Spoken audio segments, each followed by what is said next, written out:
রহস্যপাত্র আপনাদের স্বাগতম। আজ আমরা ভারতীয় গণতন্ত্রের প্রথম সাধারণ নির্বাচন 1946 সালের কথা জানব। সারা দেশে তখন আনন্দের ঢেউ। প্রথমবারের মতো লক্ষ লক্ষ ভারতীয়, যাদের অনেকেই আগে কখনো ভোট দেননি, তারাই তাদের দেশের ভবিষ্যৎ ঠিক করতে আসছিলেন। কিন্তু এই উদ্যাপনের আড়ালে এমন এক গল্প লুকিয়েছিল, যা এক অস্পষ্টকর সত্য প্রকাশ করে। প্রথম নির্বাচনেও গণতন্ত্রের প্রক্রিয়া ততটা নিখুঁত ছিল না, ওটা আদর্শে বলা হয়েছিল। এটি ড.বি.আর. আম্বেদকরের অপ্রত্যাশিত পরাজয়, নির্বাচনী কারচুপির অভিযোগ এবং কিভাবে তার অভিজ্ঞতা আজকের রাজনৈতিক বিতর্কেও প্রভাব ফেলে, সেই গল্প। ভারত 1949 সালে একটি প্রজাতন্ত্রে পরিণত হয়েছিল। আম্বেদকরের নেতৃত্বে প্রণীত সংবিধানে সার্বজনীন প্রাপ্তবয়স্ক ভোটাধিকারের প্রতিশ্রুতি দেওয়া হয়েছিল। ধনী বা দরিদ্র, শিক্ষিত বা নিরক্ষর, পুরুষ বা মহিলা নির্বিশেষে প্রত্যেক প্রাপ্তবয়স্ক ভারতীয়ের এখন ভোট দেওয়ার অধিকার ছিল। নির্বাচনী এলাকাটি ছিল অস্বাভাবিক। এটি ছিল একটি ২২ নির্বাচনী এলাকা, একটি আসন তাফসিলি জাতিদের জন্য সংরক্ষিত এবং একটি সাধারণ শ্রেণীর জন্য। এই ব্যবস্থা, যা প্রাথমিক নির্বাচনের অন্তর্বর্তীকালীন ব্যবস্থাগুলি থেকে উত্তরাধিকার সূত্রে প্রাপ্ত হয়েছিল, তা প্রান্তিক জনগোষ্ঠীর প্রতিনিধিত্ব নিশ্চিত করার জন্য তৈরি করা হয়েছিল। আম্বেদকর তফসিলি জাতি ফেডারেশন এর নেতা হিসেবে সংরক্ষিত আসনে প্রতিদ্বন্দ্বিতা করেছিলেন। তার প্রতিপক্ষ নারায়ণ সাদোবা কাজরোলকর, কংগ্রেস প্রার্থী, এবং আইরনিক্যালি একজন ব্যক্তি, ইনি একসময় আম্বেদকরের ব্যক্তিগত সহকারী ছিলেন। রাজনৈতিক নাটকের চেয়ে বেশি নাটকীয় হতে পারত না। আম্বেদকর আত্মবিশ্বাসী ছিলেন। তিনি বিশ্বাস করতেন যে সংবিধানের প্রধান স্থপতি হিসাবে তাঁর খ্যাতি এবং দলিত অধিকারের জন্য তার অক্লান্ত পরিশ্রম বোম্বেতে তাকে জনসাধারণের ব্যাপক সমর্থন এনে দিয়েছে। তাঁর প্রচারণা তীব্র হলেও মর্যাদাপূর্ণ ছিল। সাংবিধানিক মূল্যবোধ, সামাজিক ন্যায় বিচার এবং প্রান্তিক জনগোষ্ঠীর অধিকারের উপর গুরুত্ব দেওয়া হয়েছিল। তবে কংগ্রেসের সংগঠন ছিল শক্তিশালী, সুসংগঠিত, গভীরভাবে সংযুক্ত এবং ভারতের স্বাধীনতা সংগ্রামের নেতৃত্ব দেওয়ার সম্মানে সমর্থিত। যখন ফলাফল ঘোষণা করা হলো, তখন তাৎক্ষণিক ধাক্কা লাগলো। কাজরোলকর প্রায় ৫০ ভোটে আম্বেদকরকে পরাজিত করেছেন। 1946 সালের ৭ জানুয়ারির পিটিআই এর একটি রিপোর্টে আম্বেদকর তাঁর সন্দেহ প্রকাশ করেন। বোম্বাইয়ের জনগণের অপ্রতিরোধ সমর্থনকে কিভাবে এত স্থূলভাবে মিথ্যা প্রমাণ করা হলো, তা সত্যই নির্বাচন কমিশনারের তদন্তের বিষয়। এটা শুধু হতাশা ছিল না, এটা ছিল সন্দেহ।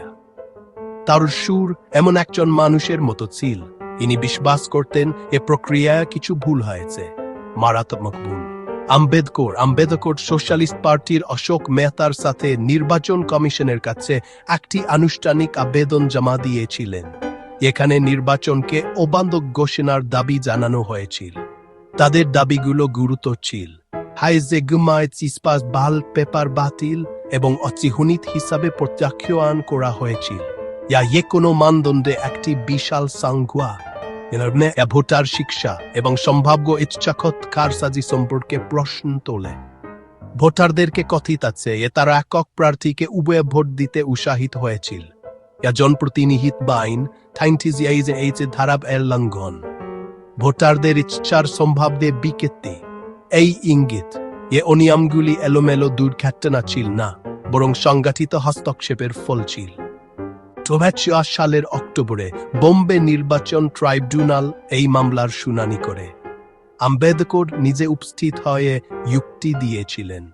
ঠিক এমন নির্ভুলভাবে তিনি সংবিধান তৈরি করেছিলেন, কিন্তু ট্রাইব্যুনাল আবেদনটি খারিজ করে দেয়।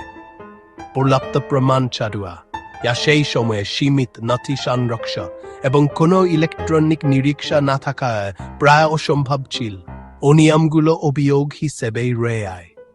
আম্বেদকর শুধু আসনই হারাননি, কঠোর নির্বাচনী জবাবদিহিতার জন্য একটি প্রাথমিক দৃষ্টান্ত স্থাপনের সুযোগও হারিয়েছিলেন। এই পরাজয় শুধু ব্যক্তিগত ব্যর্থতা ছিল না, আম্বেদকরের জন্য ইনি ভারতের গণতান্ত্রিক কাঠামো তৈরি করেছিলেন।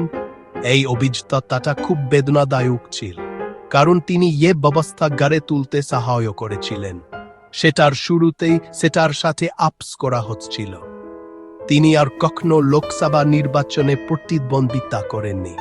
এই ঘটনাটি ভারতীয় গণতন্ত্রের ইতিহাসে একটি নীরব ক্ষত হয়ে রইল। আর নির্বাচনী বিজয়ের বিশাল আখ্যানের আড়ালে ফাঁকা পড়ে গিয়েছিল। আম্বেদকরের সন্দেহ শুধু তাঁর নিজের পরাজয় নিয়ে ছিল না, সেগুলি ছিল নির্বাচনী প্রক্রিয়ার সত্তা নিয়ে। তিনি দেখেছিলেন শক্তিশালী রাজনৈতিক দলগুলি সংস্কারপন্থী নেতাদের পরাস্ত করতে পারে। নির্বাচন পদ্ধতি এমনভাবে ব্যবহার করা যেতে পারে যা আইনের ধারণার বাইরে। নিরপেক্ষতা রক্ষার জন্য তাপরি প্রতিষ্ঠানগুলি ধীর, সতর্ক অথবা অকাট্য প্রমাণ ছাড়া সিদ্ধান্তমূলক পদক্ষেপ নিতে অনিচ্ছুক হতে পারে। এটি ছিল একটি প্রাথমিক ইঙ্গিত ভারতে অবাধ ও সুষ্ঠু নির্বাচনের ধারণা সর্বদা বামগু থাকবে। মানব কারসাজি এবং প্রাতিষ্ঠানিক নিষ্ক্রিয়তা উভয়ের কাছেই অরক্ষিত। প্রায় 7 দশক পেরিয়ে গেছে। ভারত এখন এক বিশাল নির্বাচনী শক্তি। এখানে প্রায় 1 বিলিয়ন নিবন্ধিত ভোটার রয়েছে। প্রযুক্তির মাধ্যমে ব্যালট পেপারের বদলে ইলেকট্রনিক ভোটিং মেশিন এসেছে। রাজনৈতিক দলগুলো কাকশাল, তহবিল এবং প্রচারে আরও বেশি পারদর্শী হয়ে উঠেছে। তবুও অভিযোগগুলো অদ্ভুতভাবে একই রকম রয়ে গেছে। আজ রাহুল গান্ধীর মতো নেতারা অভিযোগ করেন ভোটার তালিকা নিয়ে কারচুপি করা হচ্ছে, ভোট চুরি করা হচ্ছে এবং পুরো নির্বাচনী প্রক্রিয়াকে কখনো কখনো মানুষের প্রকৃত রায়কে বিকট করতে ব্যবহার করা হচ্ছে। অনেকেই এই দাবিগুলোকে নিচ রাজনৈতিক অজুহাত বলে উড়িয়ে দেন। কিন্তু ইতিহাস যদি আমাদের কিছু শিখিয়ে থাকে, তবে তা হলো আজ শুধুই রাজনীতি মনে হচ্ছে, তা কালকের প্রমাণিত সত্য হতে পারে। সালে আম্বেদকরের অভিজ্ঞতা আমাদের বলে এ নির্বাচন নিয়ে সন্দেহ কোনো নতুন ঘটনা নয়। এটি ভারতীয় গণতন্ত্রের ডিএনএর অংশ। কেন মানুষ এত দ্রুত এই অভিযোগগুলো উড়িয়ে দেন? এর দুটো সাধারণ কারণ আছে। ঐতিহাসিক বিস্মৃতি। অনেকেই জানেন না আম্বেদকরের মতো ব্যক্তিরাও একসময় নির্বাচনের ন্যায্যতা নিয়ে প্রশ্ন তুলেছিলেন। এই সচেতনতা না থাকলে আজকের অভিযোগগুলো বিচ্ছিন্ন অভিযোগের মতো শোনায়। ক্ষমতার অন্ধতা। যারা বর্তমান ব্যবস্থার সুবিধা ভোগ করেন তারা খুব কমই চান এই ব্যবস্থাটি পরীক্ষা করা হোক। যদি বিদ্যমান ব্যবস্থা তাদের পক্ষে কাজ করে, তাহলে সমালোচকদের হেরে যাওয়া ব্যক্তি হিসেবে চিহ্নিত করা সহজ। উভয় মনোভাবই বিপজ্জনক। তারা গণতান্ত্রিক সুরক্ষা ধীরকে স্বাভাবিক করে তোলে। আম্বেদকরের সময়ে নির্বাচনী অনিয়মগুলো ছিল শারীরিক এবং দৃশ্যমান। অবৈধ ব্যালট, সন্দেহজনক চিহ্ন, ভোট কেন্দ্রে সম্ভাব্য ভয় দেখানো। আজ সেগুলো অদক্ষ এবং ডিজিটাল হতে পারে। ইভিএম টেম্পারিং এর অভিযোগ। নির্বাচন কমিশন তাদের নিরাপত্তা বজায় রাখলেও সংশয়বাদীরা যুক্তি দেন কোনো সিস্টেমই কারসাজির অর্ধবে নেই। অ্যালগরিদমিক ভোটার তালিকা পরিবর্তন। ডিজিটাল ভোটার তালিকা নির্বে পরিবর্তন করা যেতে পারে। প্রকৃত ভোটারদের বাদ দেওয়া বা সঠিক নোটিশ ছাড়াই ভোট কেন্দ্র পরিবর্তন করা যেতে পারে। ডেটার মাধ্যমে প্রভাব। সোশ্যাল মিডিয়া প্ল্যাটফর্মে লক্ষ্যযুক্ত রাজনৈতিক বিজ্ঞাপনগুলো কোনো কাগজের চিহ্ন না রেখে সূক্ষ্মভাবে ভোটারের আচরণকে প্রভাবিত করতে পারে। মূল সমস্যা একই রয়ে গেছে। কিভাবে নিশ্চিত করা যায় প্রতিটি প্রদত্ত ভোট গণনা করা হয়েছে, কিন্তু ক্ষেত্র গণনার টেবিল থেকে করিং ল্যাবে স্থানান্তরিত হয়েছে। প্রতিষ্ঠানগুলি গুরুত্বপূর্ণ। সালে আম্বেদকর নির্বাচন কমিশন এবং বোম্বে নির্বাচন ট্রাইব্যুনালের কাছে গিয়েছিলেন। উভয়ই তার কথা শুনেছিল, কিন্তু কেউই তার পক্ষে কাজ করেনি। আজ জটিলতা আরো গভীর হয়েছে। নির্বাচনী তত্ত্বাবধান সংস্থা, বিচার বিভাগ, আমলাতন্ত্র এবং কখনো কখনো গণমাধ্যমের কিছু অংশ এমন মামলা নিতে অনিচ্ছুক বলে মনে হতে পারে যা রাজনৈতিক স্থিতিশীলতাকে নাড়িয়ে দিতে পারে। এটি একটি উদ্বেগজনক প্রশ্ন উত্থাপন করে। গণতন্ত্রের রেফারিরা যখন একটি দলের হয়ে খেলছে বলে মনে হয়, তখন কি ঘটে? একটি গণতন্ত্র কিছু সময়ের জন্য দুর্নীতি সহ্য করতে পারে, কিন্তু ব্যাপক জন উদাসীনতা নাই। এখন ভোটাররা ব্যবস্থার ন্যায্যতা নিয়ে চিন্তা করা বন্ধ করে দেয় অথবা কারসাজিকে এমনটা হয়ে থাকে বলে মেনে নেয়, তখন গণতান্ত্রিক কাঠামো একটি ফাঁপা খোলে পরিণত হয়। 2007 সালে আম্বেদকরের আবেদন একটি গণ আন্দোলন সৃষ্টি করতে পারেনি। আজ সোশ্যাল মিডিয়ার ক্ষোভ দ্রুত জ্বলে ওঠে, কিন্তু আরো দ্রুত নিভে আয়।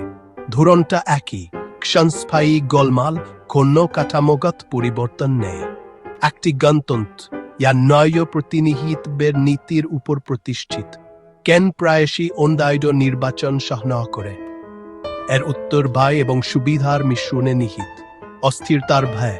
নির্বাচনী জালিয়াতি তদন্ত করলে সরকার অস্থিতিশীল হতে পারে এবং জনগণের আস্থা নিষ্ঠ হতে পারে, তাই প্রতিষ্ঠানগুলো এটি এড়িয়ে চলে। দলীয় সুবিধা। প্রতিটি দল ইতিহাসের কোনো না কোনো সময়ে নির্বাচনী ফাঁকফোকর থেকে উপকৃত হয়েছে, যার ফলে তারা সেগুলোকে পুরোপুরি বন্ধ করতে দ্বিধা করে। স্বল্প রাজনৈতিক স্মৃতি। ভোটাররা প্রত্যাশিত সত্তার চেয়ে তাৎক্ষণিক বিষয়গুলোকে, যেমন চাকরি, দাম, স্থানীয় সুবিধা, অগ্রাধিকার দেয়। এই সহনশীলতা বিপজ্জনক। এটি এই বার্তা দেয় যে ফলাফল যথেষ্ট জনপ্রিয় হলে নিয়ম ভাঙা যেতে পারে। আম্বেদকরের জীবন, আইন, শিক্ষা এবং রাজনৈতিক অংশগ্রহণের মাধ্যমে প্রান্তিকদের ক্ষমতায়নের জন্য উৎসর্গীকৃত ছিল। এ পরিস্থিতিতে তিনি পরাজিত হয়েছিলেন, যা তিনি অন্যায় বলে মনে করতেন, তা কেবল ব্যক্তিগত শক্তি ছিল না। এটি একটি ইঙ্গিত ছিল যে সংস্কৃতি যদি নির্বাচনী সত্তাকে মূল্য না দেয়, তবে সেরা আইনও গণতন্ত্রকে রক্ষা করতে পারে না। এটি এমন একটি সত্যতা যা আমরা দশক ধরে উপেক্ষা করে আসছি, এবং প্রতিবার যখন আমরা এটিকে উপেক্ষা করি, তখন আমরা কারসাজির স্বাভাবিকীকরণের দিকে আরো এক ধাপ এগিয়ে যাই। এটা শুধু ভারতের সমস্যা নয়, সারা বিশ্বে গণতন্ত্রগুলো চুরি হওয়া নির্বাচন, ভোটার দমন এবং প্রাতিষ্ঠানিক পক্ষপাতের অভিযোগের সাথে লড়াই করে। পার্থক্যটা হলো জাতিগুলো কিভাবে প্রতিক্রিয়া জানায়। কিছু দেশ কঠোর স্বাধীন নিরীক্ষা করে, অন্যরা যেমন মালিজগঞ্জ সালের ভারত আবেদন খারিজ করে এবং এগিয়ে আয়।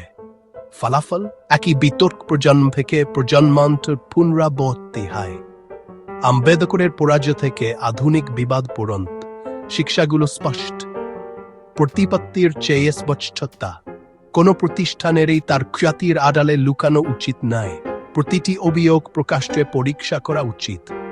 জনসচেতনতা। কোন দল উপকৃত হচ্ছে তা নির্বিশেষে নাগরিকদের পরিচ্ছন্ন নির্বাচনের দাবি করতে হবে।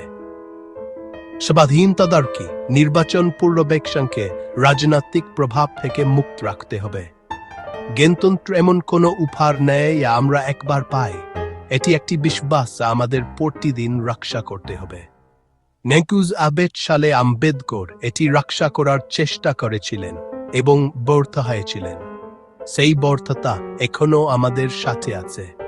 যখন আধুনিক নেতারা নির্বাচনী জালিয়াতি নিয়ে কথা বলেন, তখন আমরা তাদের রাজনীতি নিয়ে বিতর্ক করতে পারি, কিন্তু উদ্বেগের পেছনের নীতিকে কখনোই অগ্রাহ্য করা উচিত নয়। এমন করা আমাদের গণতন্ত্রের মূল ভিত্তিকে বিশ্বাসঘাতকতা করা। প্রথম নির্বাচন আমাদের স্বাধীনতার কণ্ঠস্বর পড় দিয়েছিল। যদি আমরা কারসাজির মাধ্যমে এটিকে নীরব করে দিতে দিই, তাহলে এরা এই প্রজাতন্ত্র গড়ে তুলেছেন। সংবিধানের প্রণেতা থেকে শুরু করে স্বাধীন ভারতের প্রথম ভোটার পর্যন্ত তাদের আত্মত্যাগ বোঝাবে। এটি ইনফিনিট আর্কাইভ। ইতিহাস কথা বলে। প্রশ্ন হলো, আমরা কি শুনছি?